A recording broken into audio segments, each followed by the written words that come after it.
Welcome again to another Bother Father. So I guess we'll start. Any questions, comments, concerns, heresies that have popped up or something like that? Mary's Day, we used to celebrate. Correct. Right. Was not a holy day of obligation. It used to be. Not. Yes. Prior to, I think, 2000. It used to be regardless of where it fell. Right. Sunday is always a holy day of obligation. Before 2000, if the holy day of obligation fell on a Monday or a Saturday, they would still be obligatory. Right. Now, again, an attempt to be more pastoral. The U.S. bishops have determined going to have a holy day of obligation that adjacent to a Sunday, it was an overdue burden to make people go twice rather than come in a row. So they decided to state that if a holy day of obligation fell on a Saturday or Monday, it would not be a holy day of obligation. Still a solemnity, still a holy day, but not be obligatory to attend Mass on those days. So, yeah. Tuesday, Wednesday, Thursday are obligatory? If they feel like Tuesday, Wednesday, Thursday, Friday, they would be, right? And there may be like, well, how can that happen? I mean, because this is also in the United States, as the USCCB has made this determination, right? So if you go to another country, another area that's counseled by separate bishops, let's say like in Scandinavia or something, they may not have that same rule. So if you were living, let's say in Finland, the Scandinavian bishop said, yeah, we're also when the day comes, I have to go to Mass on that day. You'd be able to do so, right? You don't have saying that, right? The bishops have not made that determination. So you're visiting there. Yeah, that's always kind of a tricky one, right? Because this comes a lot about Ascension Thursday. Because it's kind of just like, I call it a lacuna. So it's kind of a question in law. So if you were to be driving through Omaha, let's say, on a Thursday, are you obliged to Mass that day? Because you're in Omaha. And in Omaha, Ascension Thursday is on Thursday, right? I think most candidates, even most leaders say, well, by the letter of the law, yeah, because you're really by the jurisdiction that you're in. But, technically speaking, unless you actually have residents in that jurisdiction, you're not bound by a particular law. So it's kind of tricky there. So let's say maybe you have a summer home in Omaha, right? And maybe you're ready to leave, come back to St. Louis on Ascension Thursday for whatever reason, right? Or you're heading out there on Ascension Thursday. You arrive in Omaha on Ascension Thursday. Are you obligated? Technically, yes, right? Technically, you would be. You didn't know the law there. Ignorance is kind of bliss in some ways in that respect, right? You didn't know any better, yeah, okay, fine, right? But primarily speaking, what was kind of fascinating though, let's say you're living in Omaha, and let's say the Friday after Ascension Thursday, you come to St. Louis, right? Well, we celebrate Ascension on Sunday, so that's kind of an odd thing because you basically celebrate Ascension twice, right? Are you obligated to go on Sunday though? Because well, you've already celebrated that now, so you already celebrated. The answer to that would be yes, you would be obligated because Sunday is a holy day of obligation list. Okay. And the law, you have to go to Mass. It doesn't necessarily dictate which Mass you go on Sunday. Yeah, it can be very difficult though because making eliminations can be like, well, okay, well, where do you live? I live here. Okay, well, we have to follow what that jurisdiction says. You're going to say something, Marilyn? That Saturday, Monday rule? Friday, Monday rule. Saturday, Monday. Saturday, Monday rule. That doesn't apply to all of the holy days of obligation, like Christmas. Correct. Christmas, regardless, because of the nature of that particular day, it's no matter what, you're celebrating Christmas on that day. So which ones? And New Year first New Year's. No. So New Year does have that rule. Now, there isn't a question though. Like the Immaculate Conception. So every U.S. every council of bishops has to have at least one Marian holy day of obligation, and some may even make it obligatory regardless of their faults. For us, because the Immaculate Conception is the patron of the United States, it really wouldn't matter where it fell because it'd still be holy day because of the nature of not only the patroness, but also of the particular tour that's guiding and governing that. Right. So if the Immaculate Conception fell on a Saturday, you would be obliged. If it fell on a Monday, obliged. The rest of the holy days obligation, except for Christmas because of the nature of Christmas, it wouldn't be. But that's all dictated by the bishops. And what makes it kind of interesting is that it doesn't necessarily have to be a council of bishops make determinations, the individual bishops in their jurisdiction. So as Archbishop Rosiansky were just to say, yeah, you know what, I think the Assumption should be celebrated regardless. That's holy day of obligation, no matter when it fell. Okay, it's holy day of obligation. Even the holy days of obligation is picked by the bishops too. Right. So why are we using these particular days in the United States? Well, they have some significance in the United States. And it was thought by those bishops that would be good to celebrate for the faithful because of the dedication or the devotion that would be given to these particular days. Right. Like you and Italy, they have a lot more religious obligation than we do. All right. That's just determined by those bishops. So the number of days is not universal. Nope. As a matter of fact, Hawaii, other than Christmas, has one. It's the Saint Mary. I'll say no, Assumption no, even Immaculation no, which is kind of weird. It's like, aren't you part of the United States? Yeah, you are, but fine. Because they were coming from a different council before they were part of the United States. Again, it's just that's how it kind of comes. But they'll just make those determinations. So what is the Pope? Does he have any statement on that? Pope? As holy days obligation? For a particular jurisdiction, no. Years ago, didn't we? I mean, these were the holy days of obligation. They're not part of the universality of the church. It is, but that's always been determined by the bishops, though, as far as the days of obligation. Now, it could be in the past, certain the bishops decided, or particular bishops may decided we want more or less. Okay, that's their prerogative. You know, but that's always been what the church has taught. The bishop has a lot of autonomy. That's always been the case throughout the history of the church. And there's, even though we have a unity and a solidarity in faith and belief, that's why our bishops are united in that faith and through the Pope, right? Pope doesn't actually have like pastoral jurisdiction in particular cases. He can't tell Archbishop Rosiansky, I think you should establish this parish or close that parish or move this priest from that priest or maybe set up this day as a feast day or Sunday. You can't do that. Yet the Pope appoints the bishops. True. So maybe if you weren't having a particular bishop, you could say, no, maybe to Ghana, right? We need some your expertise in Ghana. That's his prerogative. You could do that, but regardless, the bishop is the one to make those determinations. So bishop's he's your boss, right? Yeah, I mean, I have several bosses, put it that way, but yeah, I work at the pleasure of my faculties as a priest on Archbishop Rosiansky. In other words, like let's say I were to offend seniorship, he can't say I can't as a priest. He can't do that because that comes from the bishop himself. The bishop would say, you know, Father, I'm going to take your faculties away. Okay, he can do that, and that's actually what laicization is, the process of laicization. I think that's kind of misunderstood. When someone is laicized, that doesn't lose the character of worship.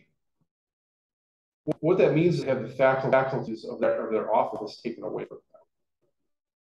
So someone who's defrocked size, all that means is they can't perform the functions of a priest, a deacon, and a bishop. But they all have that character of a priest, deacon, or bishop.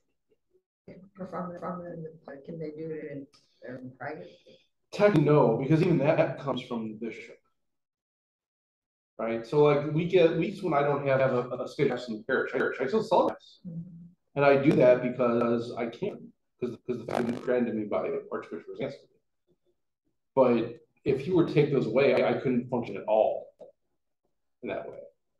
Now the law dictates there are certain situations that even a defrocked priest can administer, but it's always centered on moments of death.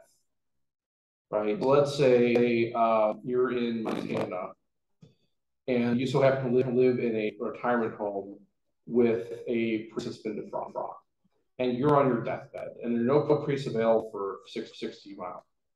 That guy, that priest, he's just still a priest, can't administer sacraments in those circumstances. But that would be it. Because you never lose that capacity, that character. It's like our baptism. You can't get rid of the character of baptism.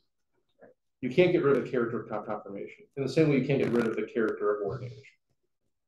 But you can have your capabilities taken away by the bishop. What about any of the ordered priests? Their circumstances was where their faculties may be taken away. Sure. And they have to be by the bishop or by their superior? Or? Yeah, it depends. I mean, so it could be both, right? I mean, so in other words, the orders are tricky because the orders work at the behest and the goodwill of the bishop in their jurisdiction. Right. So the Jesuits, for instance, right? There's a good example because they were actually suppressed a while back, right? Meaning they were no longer. And so the question was like, what do you do with all these guys ordained? Well, they're taken away because they're no longer. How long ago was that? Oh boy, was that the 18th century? Oh. Somewhere around there, yeah. I was gonna say this was recently. It could be. history has a way of repeating itself sometimes, but you know. So those priests were basically from, meaning they didn't have faculties as a priest, even though they had the character. What caused that to happen at that point? There were several factors. So part of it stemmed from misapplied enculturation in some ways. So or also not upholding the truth of faith. And unfortunately, I think as good-natured and sometimes great good-willed a lot of our Jesuit brothers are, sometimes they don't necessarily act perfectly, or even well, sometimes even today. So it that would also lead someone to be suppressed, or in order to be suppressed if they weren't living up their ism too. That could be a reason why as well. So it just depends. But let's say Archbishop Zansky were to say, okay, Jesuits, your service, but I don't want you here anymore. And the order says, okay, we don't even have a place to put all this stuff. We don't have property, so we can't go anywhere. What the bishop would say is, okay, well, you guys live there, but they can't perform their duties as priests. Right? So it can be kind of both and then maybe we'll go to the Jeff City or something, or they can go to Belleville, but that's kind of the authority of the Archbishop would lie. Even orders working within the boundary, they're working at the allowance of the bishop.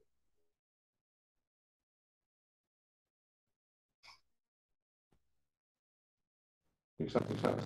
Mm-hmm. Yeah. So I mean. What's the original question you asked? I don't answer that completely. What caused the suppression of the Jesuits back when? I think when we asked the first question you had, though, I think we were talking about we kind of got Was that? Holy days. Holy days, yeah, well, kind of holy days, how those are picked, we had the Assumption. And so a lot of that all stems from the allowance of what the bishop can and cannot do. So the bishop can determine their jurisdiction, what are holy days of obligation, even who can be ordained, who can't be ordained, set up systems of training for particular ministries, apply different ministries. The bishop has full autonomy within their jurisdiction. So to answer your question, Paul, and this has come forward in some of these stuff. So yeah, the Pope, he is infallible when he makes infallible statements on doctrine and faith. And everyone would have to assent to that, and the bishops when he does. But the Pope is just another bishop, the Bishop of Rome. So his jurisdiction is in Rome. So he can set pastoral applications and do whatever he wants within Rome, in practically speaking, but that's where his jurisdiction went. But universally, when he makes the infallible, like, I, as successor in line with Catholic teaching, do hereby on the topic of this title of Saint Joseph apply to the defender of the church. Okay, that is a statement that the Pope makes from his office as a Pope in line with Catholic teaching on this matter of faith and morals. And so as Catholics, we consent to that with our hearts and minds. But that doesn't mean that we have to set a shrine in a parish for the defender of St. Joseph, or even have a devotion to that particular title, unless the bishops I want every parish diocese to actually have a devotion to that particular title. Right.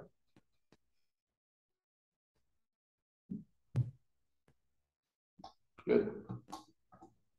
The assumption on this year was not a holy day of obligation. Next year it will be, because it falls on a Tuesday. I think if I'm not mistaken, I think Math Conception falls on next year. I think it falls on like a lot of holy days actually fall either Monday, Sunday, or what is that? Like even Christmas, I think it falls on a Saturday, and so the very next day is it is the Holy Family. So it's kind of a shum holiday. It's weird. That's kind of how that works. Holy days are really getting confusing for me. I mean, used to be easy. This is a gotta go to mass. Yeah, and again, it kind of stemmed as an attempt, maybe a bad attempt, I don't know, to anyways, right? I mean, you can make the argument, how much important is it to go to a mass, an extra mass during the week, regardless of when it falls, even if it's in a close proximity to a Sunday.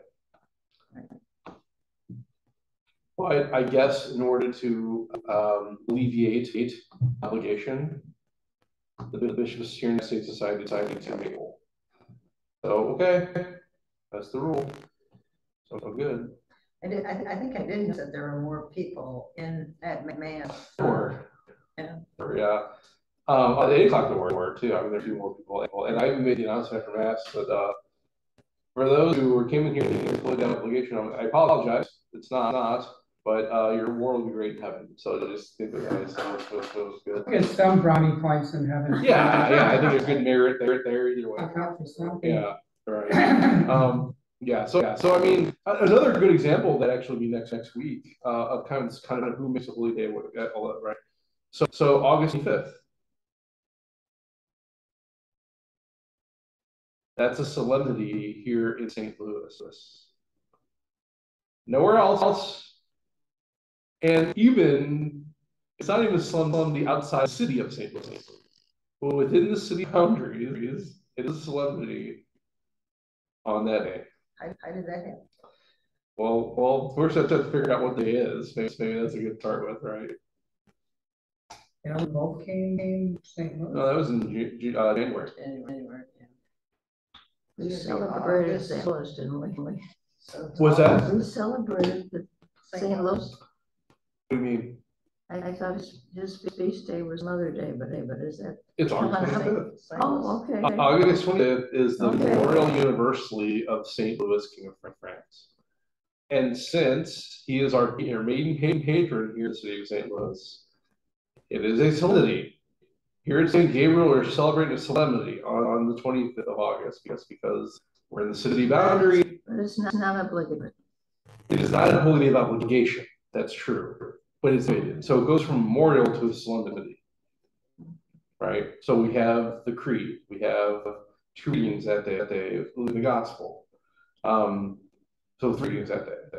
We have the Gloria. We have all the bells and whistles. We have the Sunday that is being celebrated that day, but only with the boundary of the city of St. Louis. Why? Now, digress. Peter and Paul, Saints Peter and Paul, is that a solemnity? That is, yes. And that's a solemnity of universal. So everyone's a solemnity, right? But what that goes to show is the uniqueness of a bishop. So a bishop in 8 days. Now, he doesn't necessarily need a reason for that. In St. Louis exists, right? Because he's our patron. But why? But if you cross over to Pear and go into St. Michael's Parish boundary, well, there's only a feast there.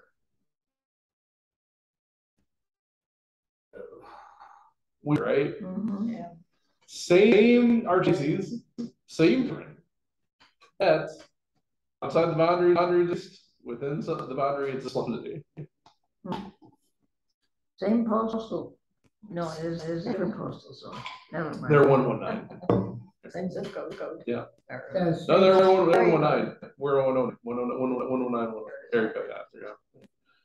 I wonder if St. Charles is going to celebrate, solemnity on St. Charles Day. Yeah.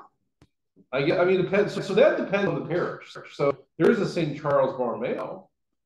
So within that parish boundary law, that would be elevated by to solemnity. The Feast of the Archangels here, that's a solemnity for us. You go to St. Joan of Arc would be, but here in this boundary, it would be. Raphael's would be. Michael's would. But back to this whole thing about this solemnity of St. Louis. Why do you think that happened?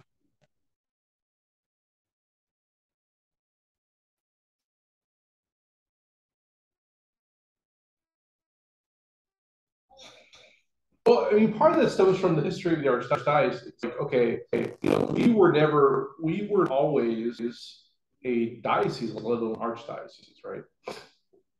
Eventually broke off from not only New Orleans, but also from Quebec, right? So we think about the founding United States. All this area was French, right? This is all French territory.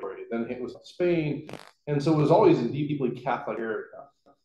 But it was still very sparse, right? There weren't a lot of people, except for maybe a few natives. For the most part, these dioceses were huge areas of land. So when St. Louis was established in the early, late 18th century, give or take,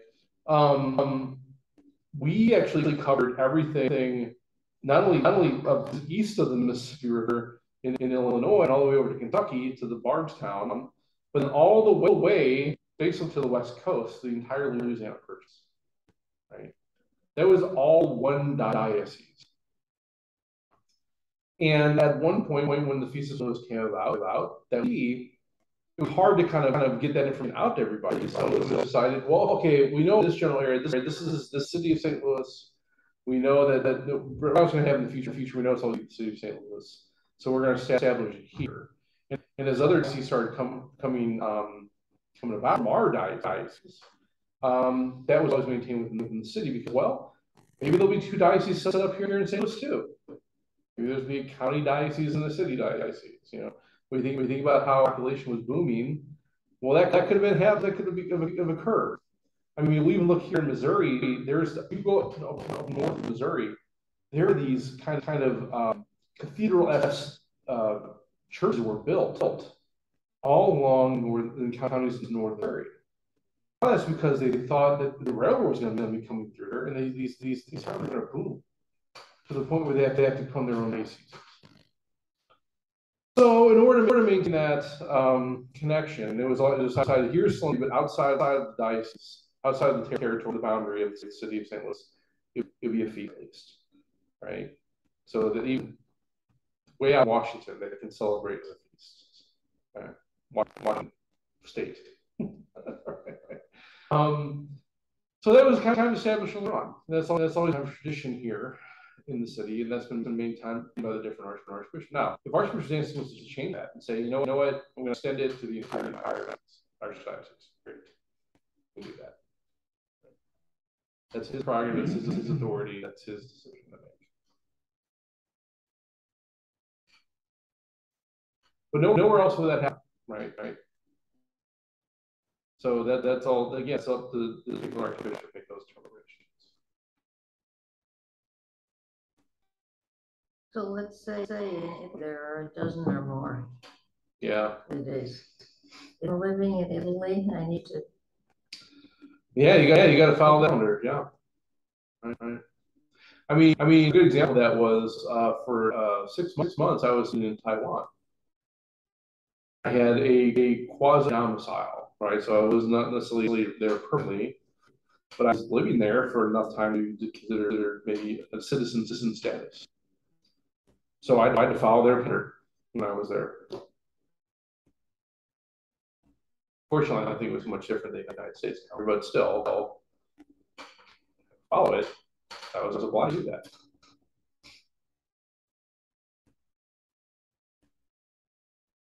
Did you learn Mandarin? A little bit. I mean, not really enough to be conversational, but. Were you there priest or? Oh no, I was there as a West working. Yeah, that's where I was.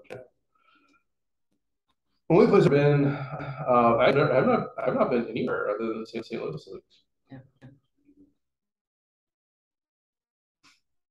Much time to check travel. Sometimes it goes. I don't know. I'll be going to Ireland next year, so that'll be interesting. See how that goes. Is St. Patrick's Day a holiday? In Ireland, I'd imagine it's Holy Day of Obligation. I don't know though. I would think so though. Yeah. I imagine. I mean, definitely be at least a solemnity. I would imagine there. But again, that's up to. I mean, but maybe it could be somebody in Dublin, maybe not in Galloway.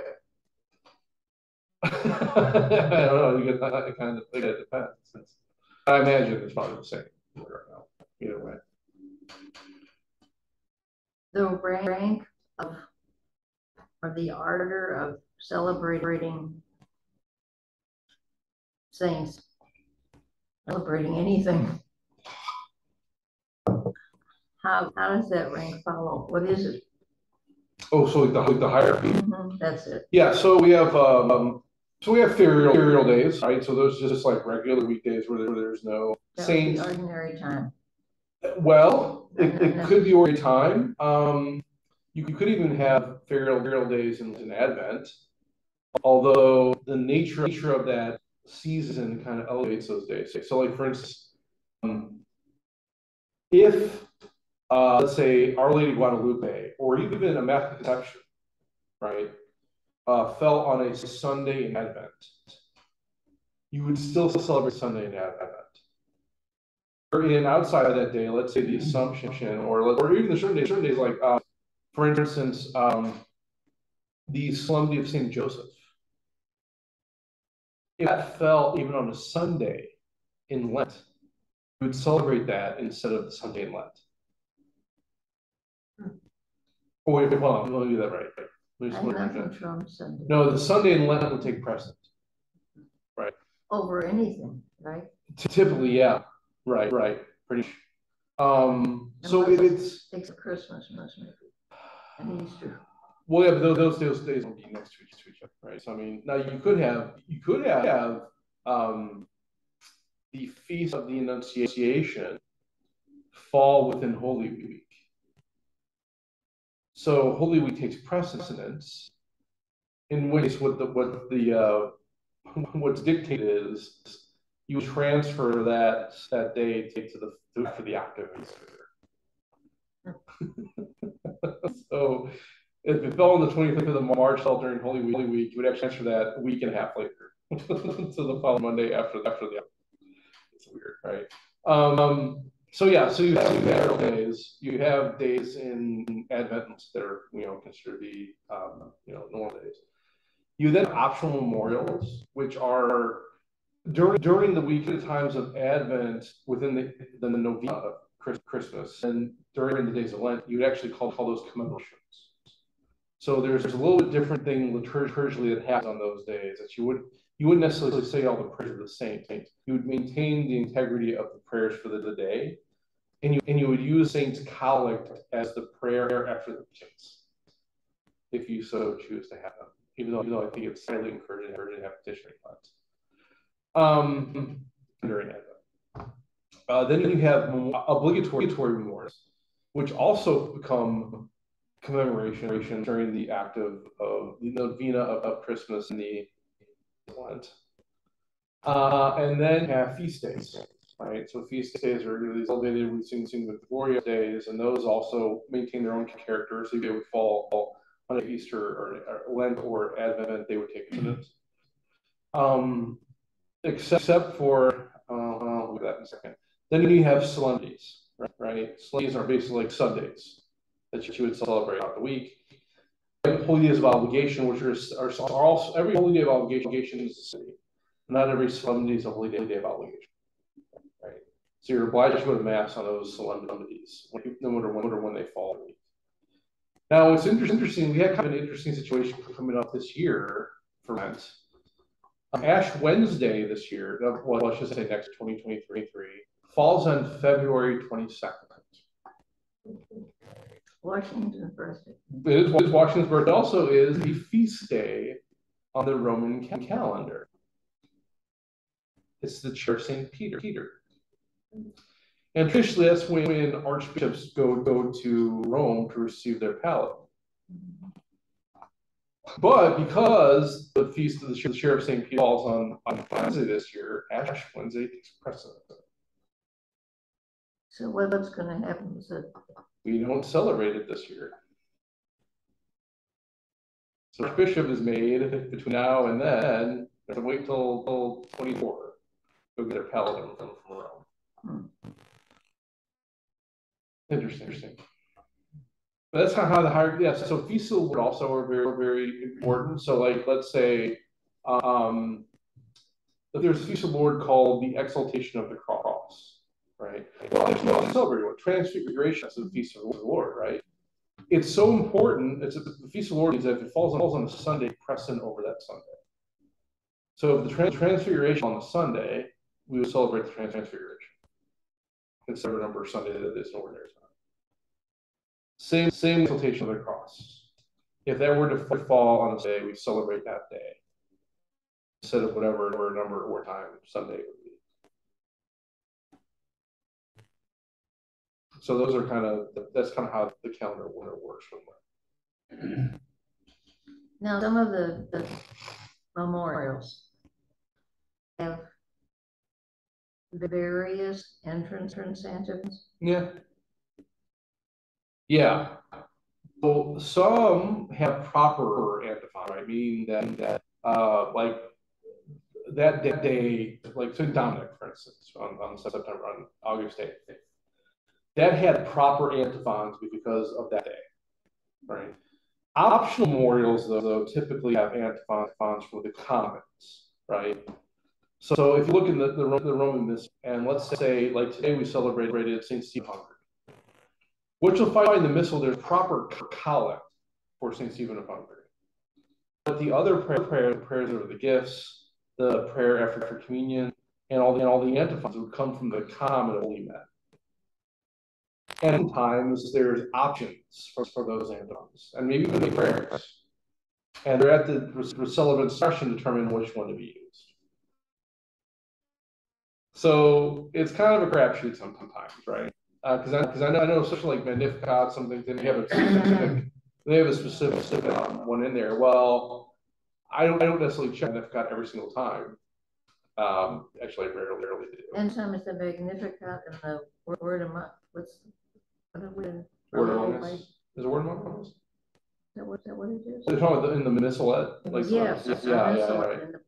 They're different. Yeah, maybe. Yeah, maybe two separate antiphons from the same common. So you just wait until the priest starts out and then. basically can do sometimes, right? I mean, and it's because like. You say it by yourself, you know, you're just. Right. Well, I mean, it's good. It's when you kind of come on, you're kind of guessing in some way. And sometimes you guess right. I think most of the time I guess wrong for some reason. Because like I'll come saying something, no, says anything, I'm like, okay, I should have chosen the other one. But yeah, I mean that again, this will come dependent on the particular day. Because like even the thing about optional memorials, you don't have to celebrate them. You could celebrate just as a ferial day, right? And that's okay too. I tend to celebrate those because I think that's good. And although typically preparing a homily, I do some research on the same thing for the day anyway. And so I might as well just go ahead and do that. But yeah, it can be somewhat frustrating. I mean, sometimes I know some people say, some of my brother priests might say that the toughest things after Vatican II is all the app that we have now. And we could perhaps this by analysis in some ways. I mean, even praying for like a wedding or a funeral, the options for the readings are a lot, and especially when maybe mourning. The option I usually give to them is I can plan this all for you if you prefer, because especially if it's difficult going on, it might be easier to do that way. But also, there's so many options; it's hard to choose. It's hard to choose in that short amount of time. Things have a little more. That's if the bride and groom are actually thinking of those things, which usually they're not, unfortunately. Typically, they go with same old. Hear a lot of Colossians 3 and second, and 1 Corinthians 12 and 13. It's kind of same old. Love this patience time. Yeah, actually, I think my favorite reading ever comes from Tobit, and I've had it used a couple of times in my career, which actually it's kind of different when it does come up. But does anyone know the book of Tobit that's about? Has anyone heard of it? It's only in the Catholic Bible. It's not in the Protestant Bible. Right. But Tobit is about this man who has a son named Aya. And Tobit suffers from this disease and sends Aya out to go cure. He's accompanied by the archangel Raphael, even though we know it's Raphael. It's kind of Raphael's kind of hidden to all. But also Tobit wants Tobiah to wife. So he goes to his older cousin, I think his cousin, and wants to marry his cousin's daughter. Well, this daughter has actually been married several times and has never consummated the marriage because she's being obsessed by a demon. And the demon ends up killing her husband whenever they actually go to consummate marriage. So Tobiah on their wedding night with this woman Sarah, they before they go down to bed and before they consummate, Tobiah invites her actually enter into prayer, right? And so they pray the entire night, and they don't consummate the marriage. Eventually they do, but not on that night. And it drives the demon away, and she's freed from this option. And sometimes the bride and groom will play a reading, which is kind of amazing because it's like, well, you know what this is really telling you to do tonight, right? I kind of have some fun with it sometimes. It's kind of interesting. It's like, okay, well, I'm not saying that the bride's possessed by a demon, but hey, this is probably a good practice to do. Not only tonight, but maybe your life. Yeah, it's kind of beautiful when that actually happens. I kind of enjoy that sometimes. I have some fun with it. I think the bride appreciate it too. It's fun. But yeah, there are a lot of options, and so it's as if sometimes actually use these things. Even as a priest, it's like, okay, something we have like 3 different options to do for that day, or 4. What do I do? I don't know. Sometimes it comes down to, do you have a particular devotion to one of these particular things? And sometimes you don't. And so it's like, well, I'll trust you, Lord, directly, right? The mass sometimes easy. Sometimes it's harder in liturgy hours. Well, this past few weeks when we had the Transfiguration, again, a feast takes precedence over a Sunday. Well, when you have it on a Saturday, the question becomes, okay, what do I pray for evening prayer on Saturday night? Because on Sunday, it would be evening prayer one for Sunday. But since we have a feast of the Lord, should we pray in prayer for that feast? And so it becomes a big liturgical question. And the answer is the feast of the Lord take precedence. But yeah, this is sometimes kind of fascinating to narrative.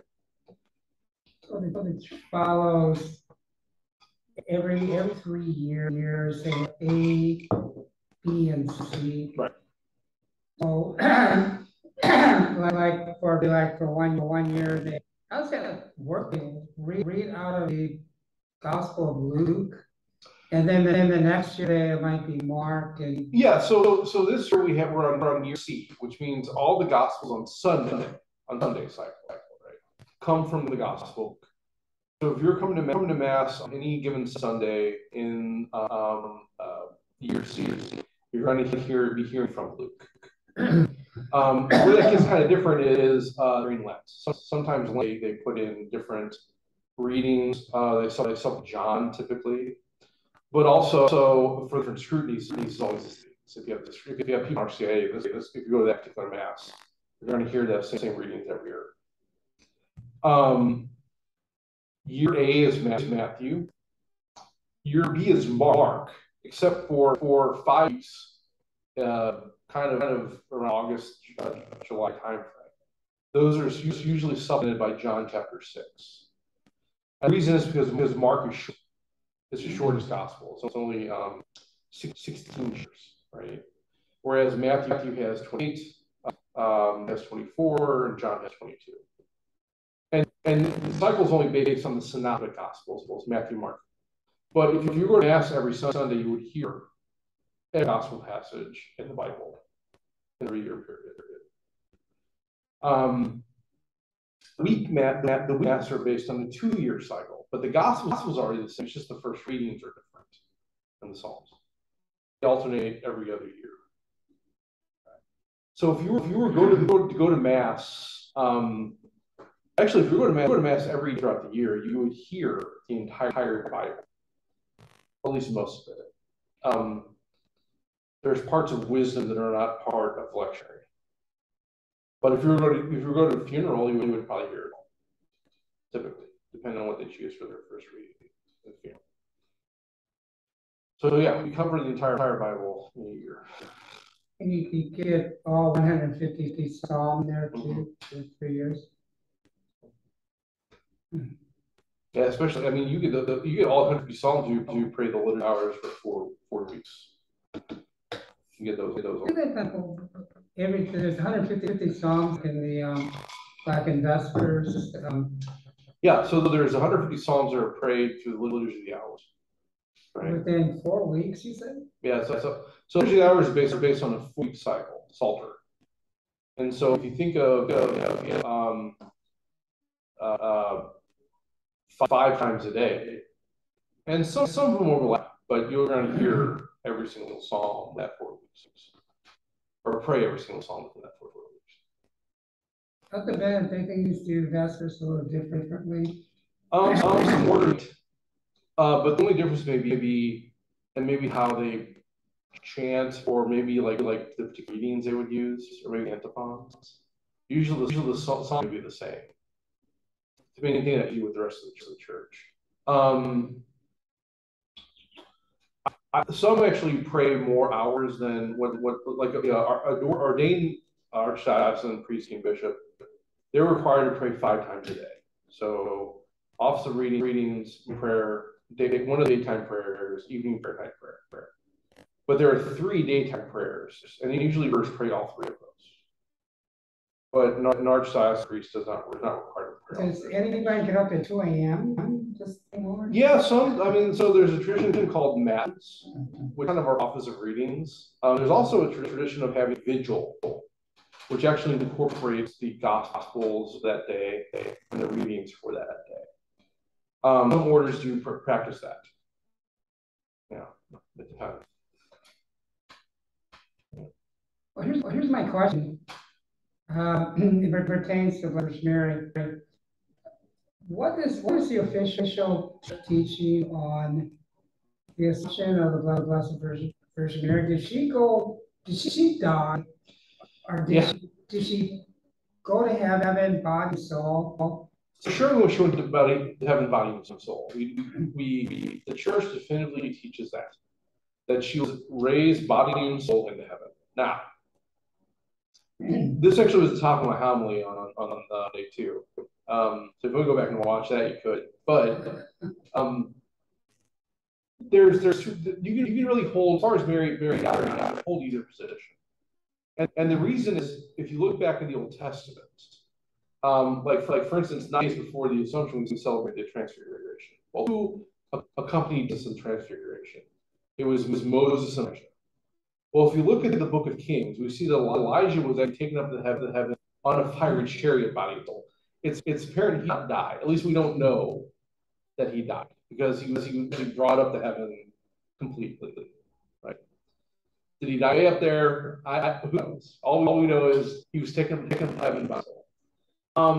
Moses is kind of an interesting character, because we know where Moses was buried. We were told specifically in Exodus and Deuteronomy that he died. And even there's actually 2 different places, but even back at that time, there were different names for the same place. So we know that he was buried. What's interesting about Moses, though, is they can't find his remains. They went back to those places and excavated them and looked into them, and there's nothing to be found. Which gives even more credence to the fact that Moses was assumed in the fact that he was there with Jesus at the Transfiguration. So we have one who we know died. We have one we're sure that died. So what about Mary? Well, Mary was given natural gifts, meaning that she would never experience death. They're called the preternatural gifts. Those are the gifts that were given to Adam and Eve before the fall. So in other words, Adam and Eve were designed to never die. It was their sin that brought death into the world. Mary had the same gifts, so we would think that, well, even though she lived in a world where since the fall existed, she was given this, that they wouldn't affect her. So you could argue that she didn't die. And it would also give a greater glorification to God in that respect, that God would have such love for Mary that he would not let her experience that. Now, the feast itself was named after, in the Eastern Church, the Dormition of Mary, right? And Dormition just means sleep. And so the Eastern Church thought she just fell asleep and was assumed, so she never actually died. So maybe it could be. Now, the argument again would be, well, we also have Moses, who was a great prophet and walked with God. He died. There's another figure in the Old Testament we don't really know about. His name is Enoch. And we're told that he with God and saw that he was assumed in heaven too. We don't know if he died. But you could also argue that Mary wouldn't do anything greater than her son. So in other words, if Mary is the new Eve and Jesus is the new Adam, Mary, the new Eve, would follow Adam into his life. If Jesus died, it would make sense that Mary would too. But again, you don't have to hold either one of those positions. Really, for us, it just depends on what seems reasonable to us. I tell you what, I settled on the fact. I kind of in seminary, like early on, I was kind of thinking like, no, I think Mary died, because I don't think she's so humble and so pious that she would not have done anything greater than Jesus. It's a greater connection to the Son if she were to follow him in death. But being the fact she was given the preternatural gifts, being the fact that it's a greater glorification of God that she didn't, I started to kind of reassess that. I'm now on the side, maybe she did not die. The church teaches to take your pick. I mean, so the church, well, for sure, we have to accept the fact that she was body and soul into heaven. We have to accept that. But if you're not, there's good evidence to show she did or didn't. From us human beings, we have the option to make the claim that she did or didn't. We don't necessarily have to make a decisive decision on that. You can hold one. You have good reason for your one, but actually one is true or not. Well, the church doesn't teach definitively either way. So yeah, it's kind of a matter of your own prudence, your own, what you reason to be the best, reason for it. Well, wasn't there like an early, I don't know, like an early, not a teaching, but say our that Mary did die, and the apostles came back on clouds to visit her. And then when they opened up the tomb, all they saw were roses, a bed of roses. Yeah, I mean, here's the thing. With a lot of even the Blessed Virgin, when we look at the hagiography, right? And hagiography just means the good study, the study of particular saints, right? The holy study.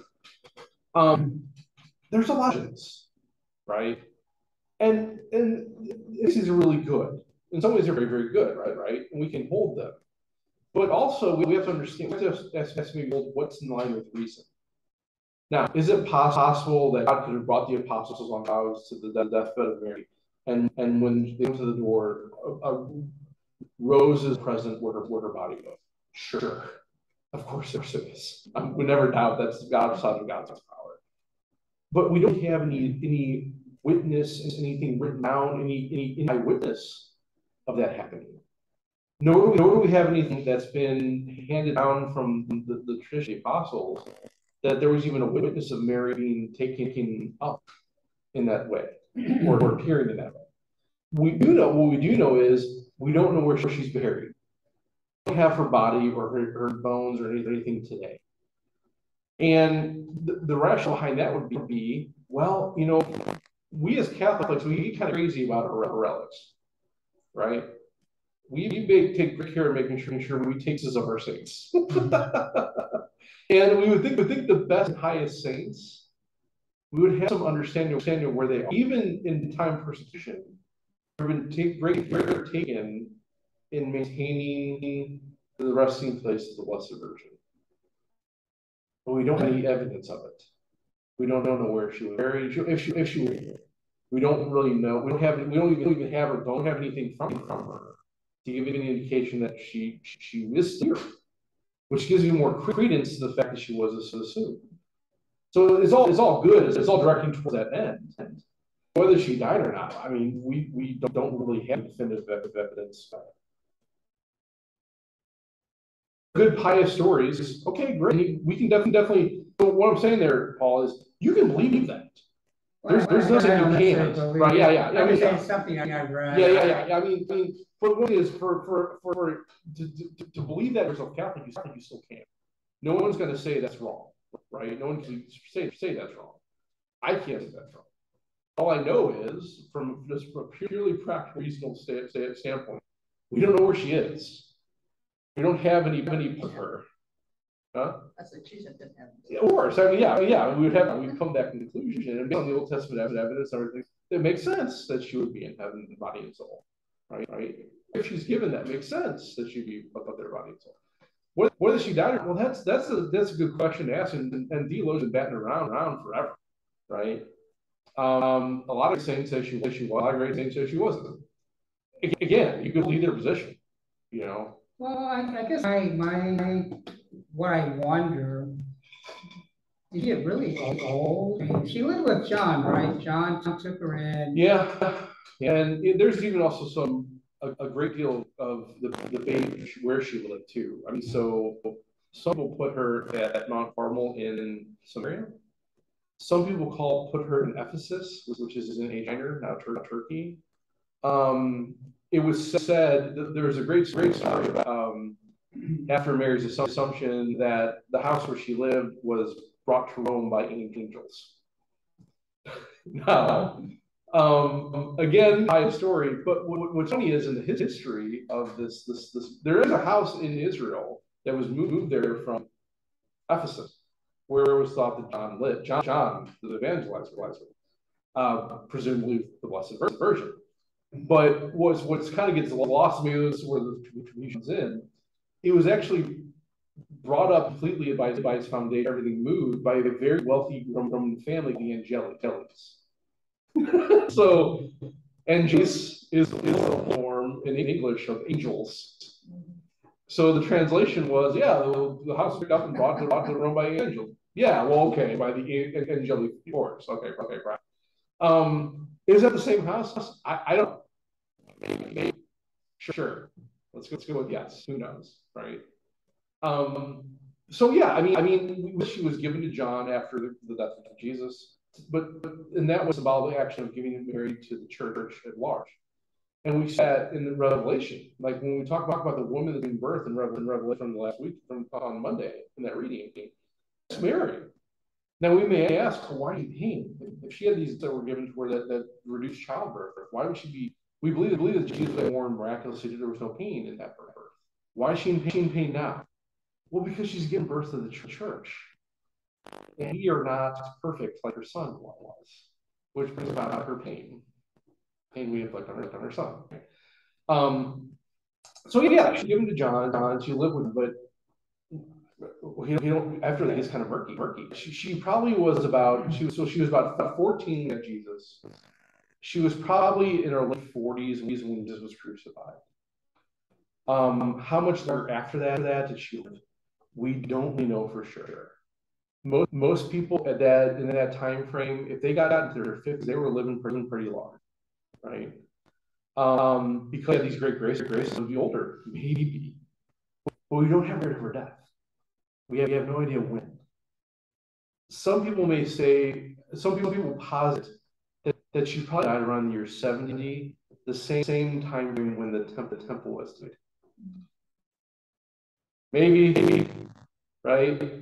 And that would have put her around around her 80s. Maybe. I don't know.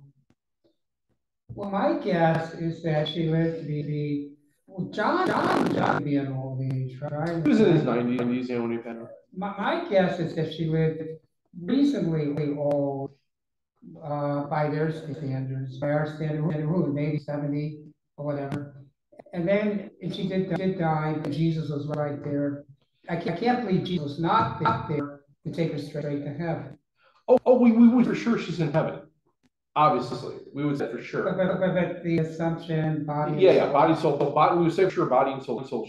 We would definitively say that is true. Whether she died or not, maybe who knows. Maybe she's dead for like a split second. Jesus took her up. You could hold that poll. I mean, honestly, there's good evidence for both decisions, and you could hold either one, and still called Catholic. Okay. That's okay. So, well, now I know. Yeah. Okay. Well, thank you. You're welcome. All right. Well, thanks for coming, everybody. Everyone have a good night. It was a good discussion. It was pretty everyone else. Unless there's anything else, we'll wrap up.